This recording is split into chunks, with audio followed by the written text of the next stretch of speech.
Yo, what are we doing today? We're taking a look at a horror game mechanic. So I've seen lots of tutorials for stopping a enemy when they look at you, but this is stopping an enemy when a light shines on them. So here's an enemy. He's got a light shining on him now. He's stopped. He's not doing anything. If I move away, he runs away. These lights affect the nav mesh, so when they're off, he can go through the nav mesh so he can get to us. But when the lights are on, he gets trapped in them and can't move. So it's a super simple, but also weirdly not well covered mechanic. I took inspiration from Will Hess. He made a devlog about making a game in a month where he did something similar, but it wasn't a tutorial, so I've made it into a tutorial. We are using Treety's first-person template, which is free for everyone to use. If there's a tutorial you want to see, then drop a comment below and we'll see what we can do. If you're struggling, join the Discord, let us know what is going on, and I hope you have a wonderful day. So we're just in 5.7 and we're going to select a blank project. Yeah. Then we're going to open up this content drawer and we're just going to dive straight into Fab, and we're going to search for first person, and then I'm going to jump to the publishers and I'm going to type in Treety, Treety, and I'll get this top one with the TY, and I just want this first person flashlight animations.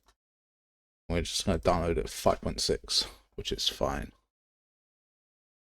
Okay, so now we're going to open that up.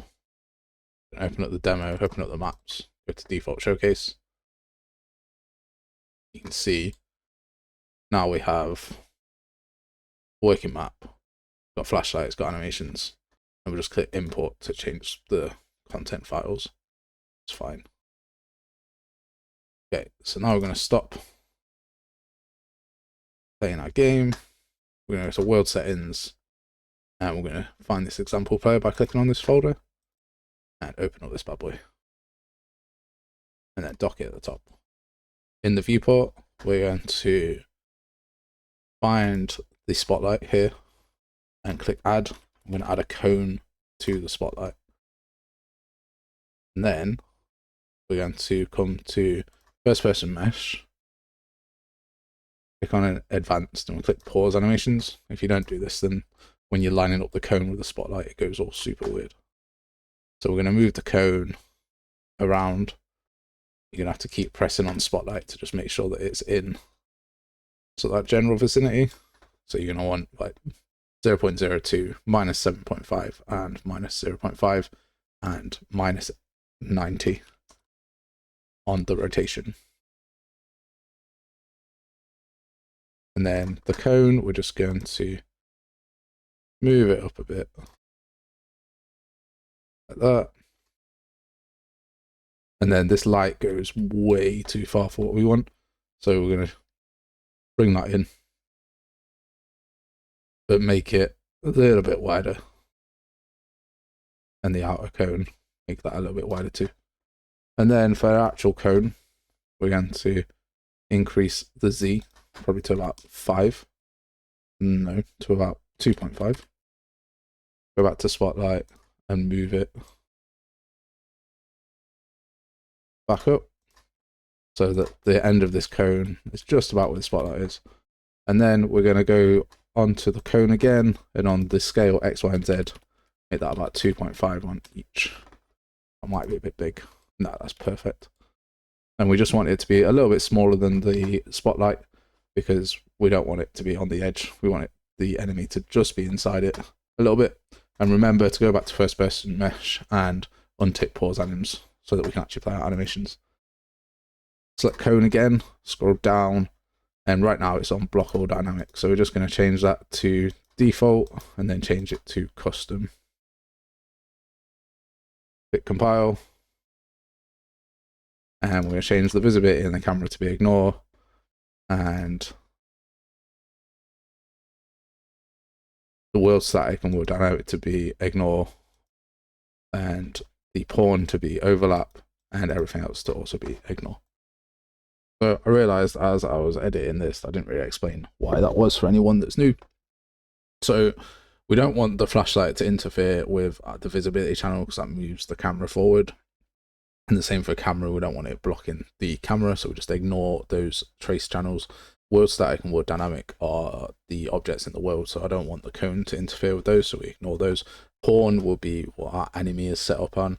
Physics, body, vehicle, and destruction are just not used in this sort of project. And then we want it to be query and physics. We could probably just make this query, to be honest. So query only, so there's no physics there, but this is perfectly fine for what we need. And these are just collision channels and collision settings that you can check out as well. I'm going to compile and save that, and then we can go back to our showcase. When we press F now, we have this huge cone that is in our way, but it's attached to where we're pointing our spotlight, which is what we want. So back in example player, what we're going to do is we're going to turn the cone off by making it hidden in game. And we also want to make sure it doesn't cast any shadows.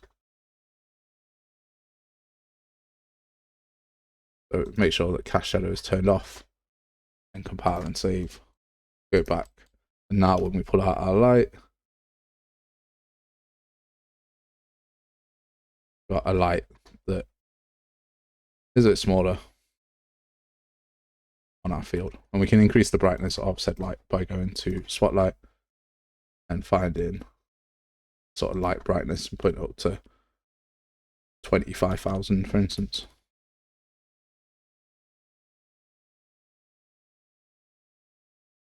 Now when we press F, got a bright spotlight. And the reason that we're using this template is for the hand adjustment and for the animations and for everything that's already sort of set up for us. Makes it a lot quicker. Okay, we're going to set up a enemy now. So we're going to go to demo, go to player, first person, blueprints, and we're going to right click and create a blueprint class of type character. This will be BP enemy. I'm going to open that up, and inside the mesh, I'm going to use the AVP example player, and then the skeletal mesh is going to be our SK mannequin arms, but not really. So we're going to go to content, and we're going to add a feature or content pack.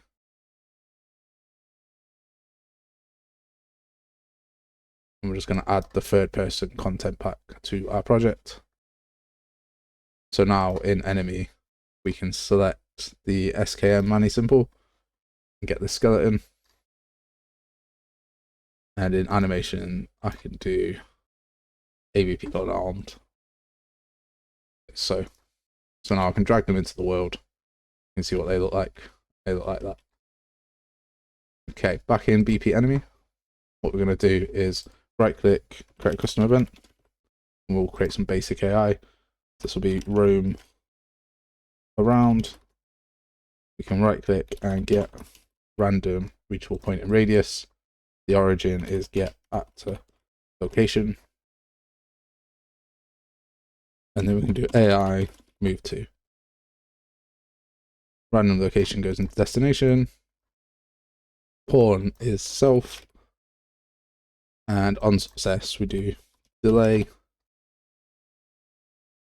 And then we go around again to just roam around.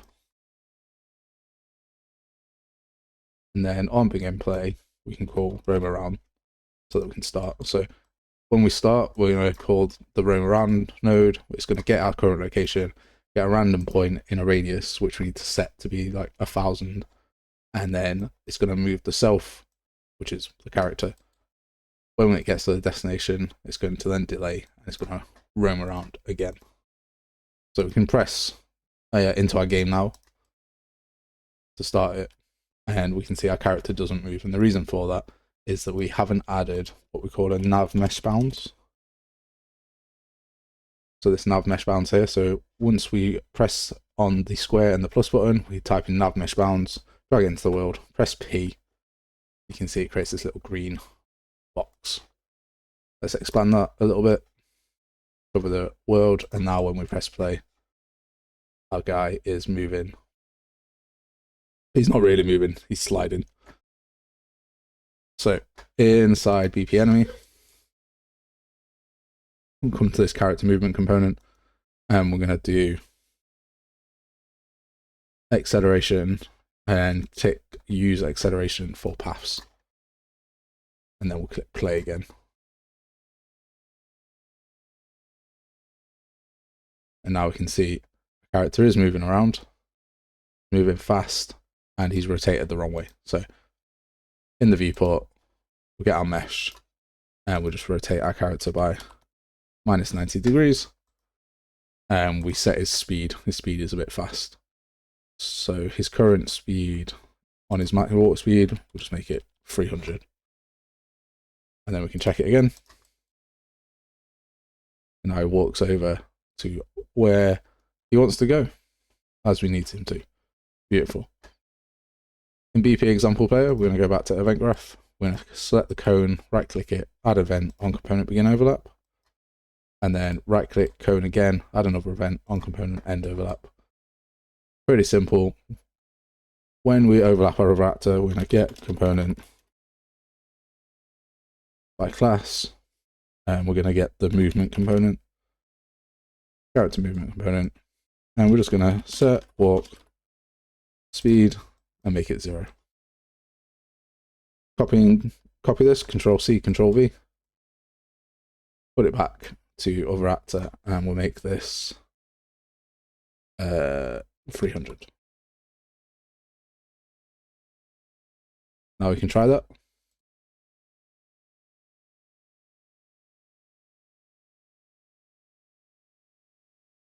When we get close, you can see he's stopped, and that's how close. And then we move away, the light comes off him, and he starts again.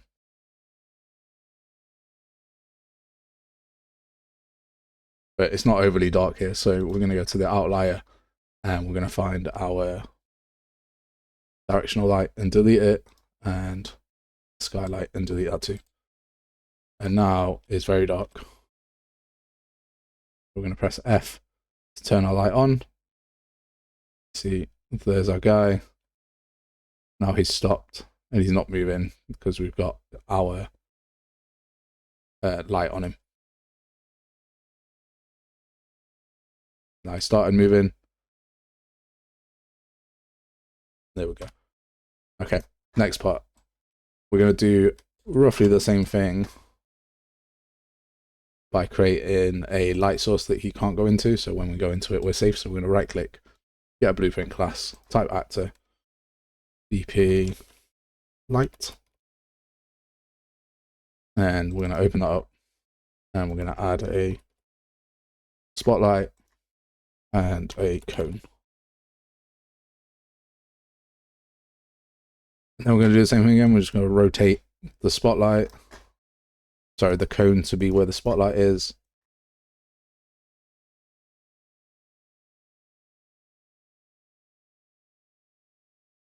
And then we're going to adjust the spotlight settings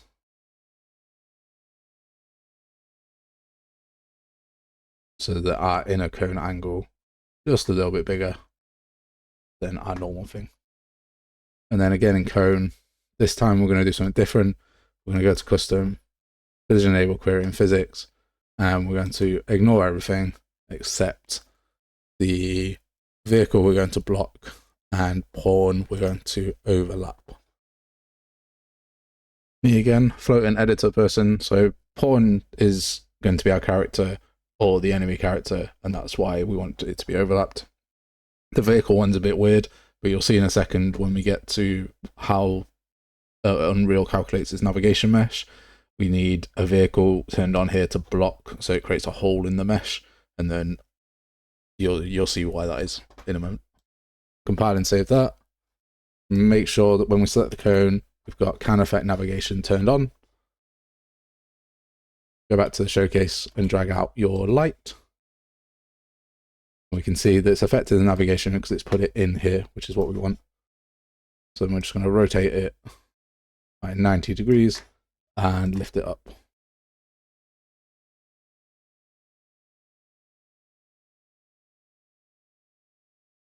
can see that that is probably a bit too small, honestly. So BP light, let's get our spotlight, and let's make our radius more, but a bit more focused with the angle. And we can increase our cone as well.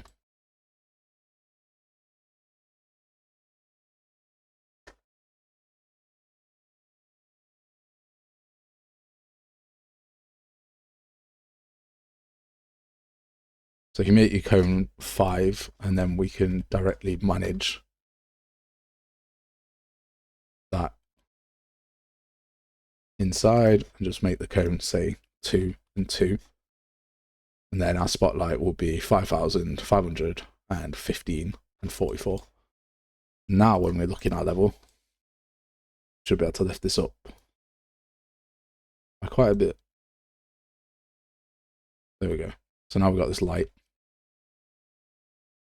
What we should be able to do is play, turn on our light, and we should be able to walk inside here.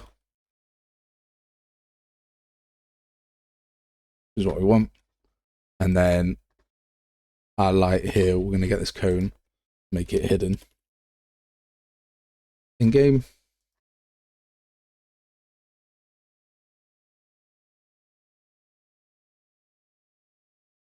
So there's the light that we have here. We can run into it and walk out of it. So we need to make sure that it's not affecting our player. So what we're going to do is over actor, we're going to make sure that it's not equal, and then get a branch. So drag off this red dot, get a B, and then go from there to true. So if it's not equal to get player character, then we'll carry on, and we can copy those nodes to the front.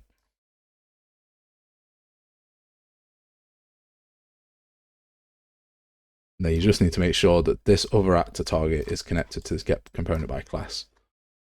Okay, and then what we're going to do is these 5 or 6 nodes here, we're going to copy, go over to BP light, go to the event graph, and paste them in there. So now we can enter this and nothing will happen. So we can test that this is working by selecting our spotlight, shrinking our nav mesh to this small area, and turning off can ever affect. And then when we play, we should see him walk in at some point. There he is walking in. Now he's stuck. He's not going to move because this light is on. He will rotate just for the time being, but he will not move from this spot. If we have BP, if we turn on the can affect navigation and have this hole here, he will never cross this spot ever. So it will look like he's on the edge, but he won't ever actually get to the spot. So it'll always avoid walking through the light as much as possible. And if you want it to be more accurate, then you shrink the outside towards where the cone is, because the cone is the bit that's triggered, or you have the cone a little bit bigger than the outside. That's fine. And what we can do is, if we go to project settings, and we can go to navigation systems, navigation mesh, sorry, and we scroll down all the way to the bottom, instead of runtime generation being static, we can change it to dynamic. And now what will happen is if we come up to these 3 dots and click simulate and select the cone, we can change can affect navigation by turning, so we can trap our guy in here. So we can write some code that traps the enemy in here, or turns off the light and then turns it back on again. What we'll do is we'll right click and get event begin play. And then we'll right click and make another custom event. And this will be light loop. And then we'll get random float, or random float in range. There we go, random float in range. So this will be our time. So from anything from, I'm going to make it 1 second to 5 seconds. And then we're going to set timer by event. And I'm going to plug this into time. And then from event, I'm going to drag out and get another custom event.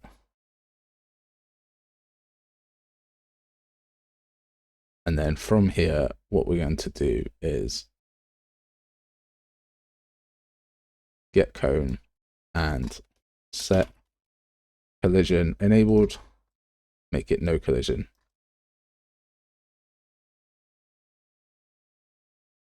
So just here, collision enabled, and get the spotlight and set intensity to 0. So this is our light turning off. So we can see that by just doing light loop. And now if I click simulate, there we go. Our light has turned off and won't turn back on because we've not done anything. So go back to BP light. And then we can get another random floating range. Set a delay. Get these 2 nodes again. The set collision enabled on the cone and spotlight. And we can change these to collision enabled query in physics, new intensity. What's the current intensity? 5000. So we reset that back.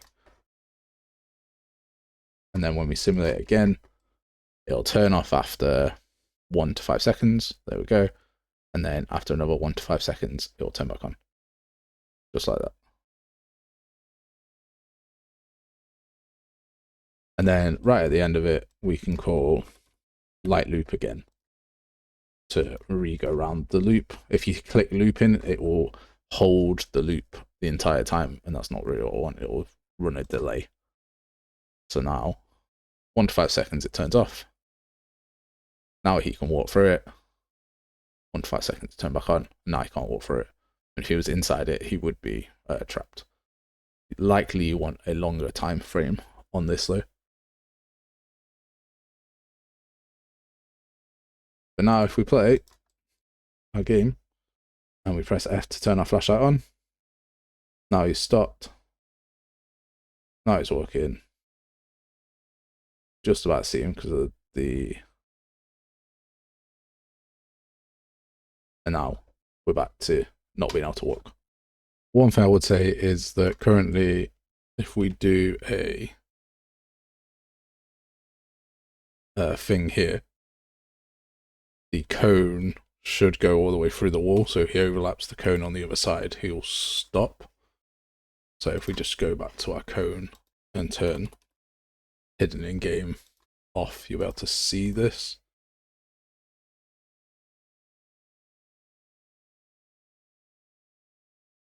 So if I then press F8 to leave the body, you see the cone expands all the way here. Not the greatest. So what we can do is on the example player, when we overlap, just here, we can do a line trace by channel, and the starting position is going to be the other actors get actor location, and the end point will be our current get actor location. And we're tracing for visibility because the visibility is blocked by like objects and stuff. So we get a branch from here, and if it's blocked, then we don't do anything.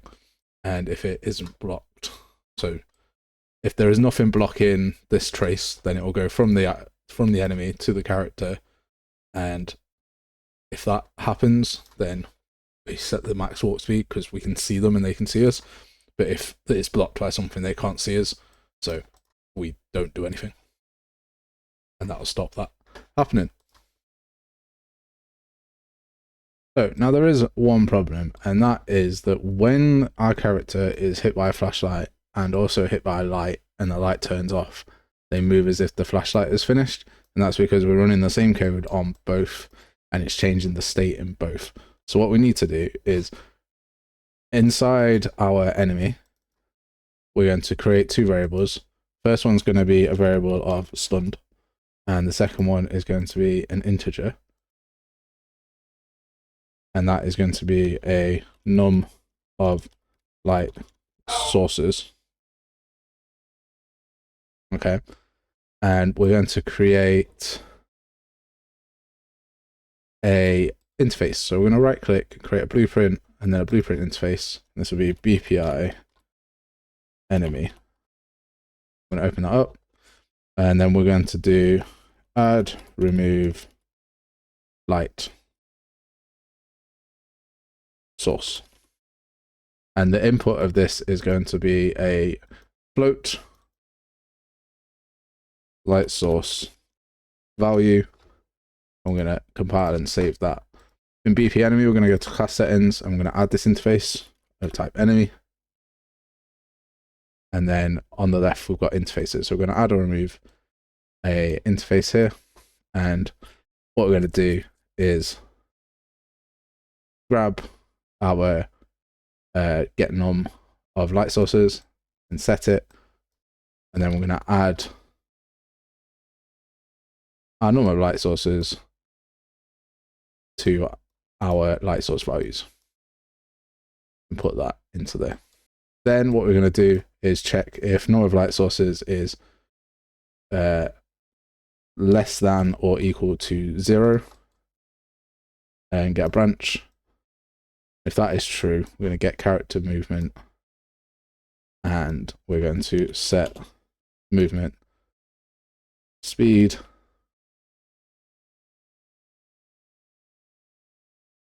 we're going to set max walk speed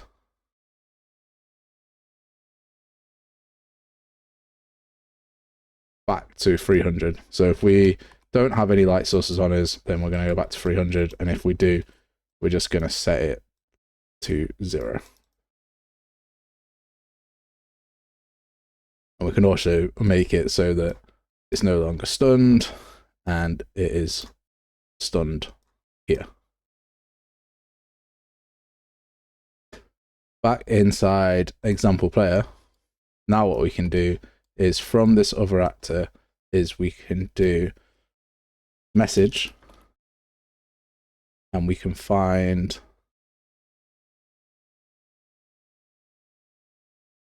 do BPI enemy and add remove light sources. And if this is true, we're going to add 1. And if it's false, we're going to add -1. And just make sure the targets are connected. And this actually needs to be on false. Again, don't put it on true, because that's if the light can see us. Inside BP light, we're going to do the same thing. We're going to do from other actor BPI add or remove light sources, and then this one will be 1, and then on end overlap it will be -1.